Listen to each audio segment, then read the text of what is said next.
ప్రస్తుతం ఈపీఎఫ్ఓ అనేక కీలక మార్పులను ప్రవేశపెట్టింది. ఇవి ఉద్యోగులకు శుభ్రతమైన తక్షణ సేవలను అందించే విధంగా రూపొందించబడ్డాయి. ముందుగా ప్రస్తుతం డ్రా చేయడానికి 1 లక్ష వరకు ఉన్న సరిహద్దుని ఇప్పుడు 5 లక్షల వరకు పెంచారు. ఇది అత్యవసర పరిస్థితుల్లో ఉద్యోగులకు త్వరిత పరిష్కారాన్ని అందిస్తుంది. అలాగే ఈపీఎఫ్ 3.0 పరిధిలో భాగంగా ఏటీఎం లేదా యూపీఐ మాధ్యమాల ద్వారా 1 లక్ష వరకు తక్షణంగా డబ్బులు తీసుకోవచ్చు. ఇది ఫైనాన్షియల్ లో సదా లభించేలా చేస్తుంది. ఇంకొక కీలక మార్పు ఏమిటంటే గృహ కొనుగోలుదారుల కోసం పారా 68 బీడీ ప్రవేశపెట్టింది. ఈ కొత్త నిబంధన ద్వారా తొలి గృహ కొనుగోలుదారులు తమ మొత్తం పీఎఫ్ సమీకరణంలో నుండి 90% వరకు డబ్బులు తీసుకోవచ్చు. కానీ ఇది ఖాతా ప్రారంభం నుంచి కనీసం 3 సంవత్సరాల తర్వాత మాత్రమే చేయవచ్చని పేర్కొంటుంది. ఇది మునుపటి 5 సంవత్సరాల నియమ నిబంధనను వ్యతిరేకిస్తుంది.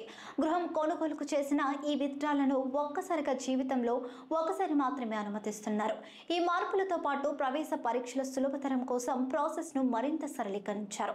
గతంలో 27 ధృవపత్రాలు అవసరమైనప్పుడు ఇప్పుడు 18 మాత్రమే అవసరమవుతున్నాయి మరియు 95% క్లెయిమ్స్ ను 3 నుండి 4 రోజుల్లోనే ఆటోమేటిక్ గా పరిష్కరిస్తున్నారు.